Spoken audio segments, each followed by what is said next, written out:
Hey, I just wanted to read you one of my favorite away messages that I ever left you on Yahoo Messenger. Um, I think this is probably from February, I think. So, bear with me. Hi, beautiful. Here I am, about 12 hours behind, as I usually write you after our late night conversation. But hey, never better. Better late than never. I'm finally done with a day that included me getting pulled down onto the floor by my tie by a very grumpy Mother Teresa. And no, it was not a day of cute feet. It was enough to make me boycott them.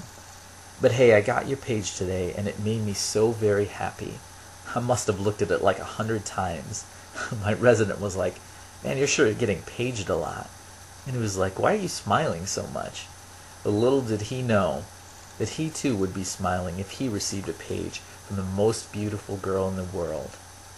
I hope you got my text page in reply. It really was a long day. My intern left at noon, and it was all topped off with Mother Teresa blasting me with coffee. But nothing could ruin my day, because your call, your text, your company, your presence in my life today made today so fantastic. I love spending time with you, honey. I love reading Dr. Seuss and talking about Barefoot Contessa and being indecisive with you, and about Delilah and talking about giraffes and meat paste and, well, Elle, you're the most beautiful thing I've ever known. You are the pure stuff that brings happiness and joy, the stuff that radiates from puppies, that makes children laugh and makes men's hearts beat with love and pride. And your heart is the most precious thing I've ever loved, Elle. I thought about you a lot today, honey. It seems that so many things remind me of you, even the wallpaper. And I smile whenever someone says, huh, whenever I see something that's your favorite. And all the girls wearing sandals only remind me of the girl whose feet I adore. I want to do what you do, Elle. I want to make as many people happy as you do. I want to thrill you like you thrill me.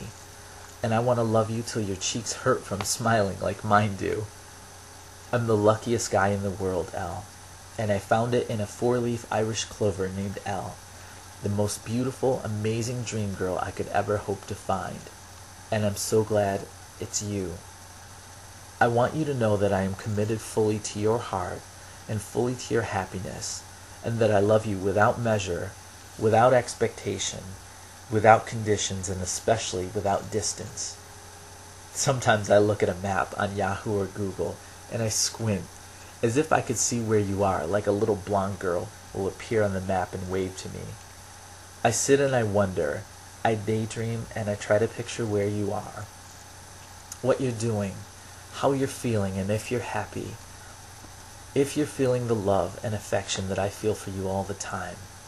And I realize there are so many roads we could go down, Elle, that I could have gone down, the long winding roads at a breaknecking pace, only to find the waiting place. And I want you to know that I'm so glad and fortunate that I was strong enough, patient enough, and hell, lucky enough to find myself down this road with you. I never saw you coming, but I'm so very glad I found you. I'm very, very glad you're spending time with your family. They really are the best for you, so spend as much time as you want or need, because you are worth the wait, as you always have been. Now, I'm not just talking about the time we've known one another, but also the time before I knew you. I think that I've always loved you. Even when I let loose that red balloon so many years ago, I watched it disappear up into the night sky, hoping to see where it would land. But instead it rose, and though I didn't realize it at the time, it rose towards the brightest star in the sky, and that was you. I'm so glad to give you my heart, and I feel ready almost to give you my soul even, not in a scary poltergeist exorcist sort of way, but in a spiritual, devoted, holy, and perhaps sacramental way. And I know what that involves. I know what it means, but I know even more so that there is no one I'd rather give the deepest part of me to, and more importantly, there is no one that deserves it more than you do, the most beautiful sunrise I've ever woken up to. I think that's part of why I love you calling and actually waking me up, and note the difference between when you do and when you think you do. I love that because I'm still waking up, eyes closed, and all I hear is your voice. My senses not yet fully awake, and so it is as if you were there with me. I listen to your voice and I swear I can feel you there. I can feel the soft silk of your hair brushing across my face as I lean over to kiss you softly and tell you, "Good morning, honey. I love you, and I'm so glad to wake up with you." And at some point, I know, I would pull you around to face me. I would turn you around so that I can say something silly or funny, or dumb, or fickle, or meaningful, or even just bizarre. All just to see the sunrise of your smile shine right at me, so bright I might be blinded.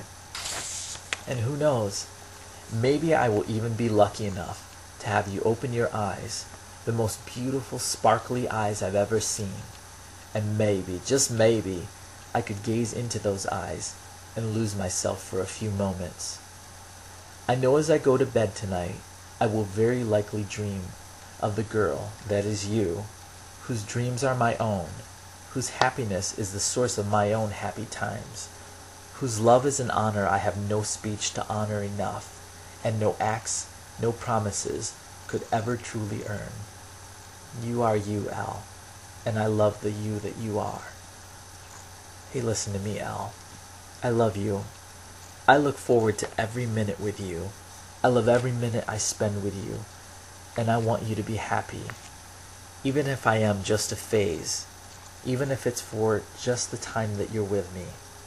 If there was one thing I truly want you to know, it's that I want you to be happy, no matter what the circumstances may be. Because remember, you are the girl who'll decide where to go, and you define what your happiness is. And I will never crush that happiness, even if it lies elsewhere. Because I am so very, very honored to be your Joe. I am so reverent of your love. I adore your feet, and I admire your family, and I love you, Elle. Not the person I think you are, not who I imagine you to be, but who you are, all that you are, and all that you've been, and all that you are is the most beautiful, amazing, fantastic, one-of-a-kind, cat's pajamas, the berries, cheesy goodness love of my life. And I only want to be there, Elle, when you say this is the happiest I've ever been. I had no idea. Because then you will smile, and for a moment you'll let go. And you'll smile and be happy, and that smile will be my reward, as it always has been. So please pardon this late night rant, which I'm sure you'll classify as delirious.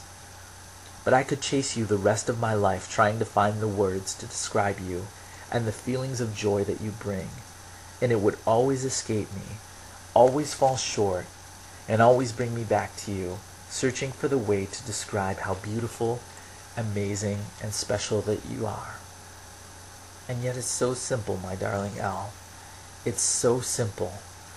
All this time I've been searching. I know that if one day I finally figure it out, maybe sitting next to you one day, if I could just simply hold your hand in silence, just sit there and, like tonight, look back on my life, look back at the time that I've known you, and realize all the ways that I've loved you, and how powerfully, ardently, and truly that has been. If I could do that, and just give your hand a gentle squeeze, wake you from your mid-afternoon giraffe nap, and gaze into the most beautiful brown eyes that I've ever seen as they wake. If I could do that and just say, "I love you, my Elle, and I'm so glad you're in this world," in the same way I randomly do now, well, in that moment, I think I would have it figured out. I would get it. Not in an intellectual way, but in an emotional, sanctifyingly spiritual way. And in that moment, sitting next to you, I could turn to you and say, "My Elle, your love is the greatest thing I've ever known. I'm proud to share something this beautiful with you, Elle. I was ambitious enough to want the greatest, most beautiful thing this life has to offer, and I found it in you. I love you, Elle, and I'm so your Joe. Though you have not seen him, you love him. Even though you do not see him now, you believe in him and are filled with inexpressible joy." God bless you, Elle. I love you.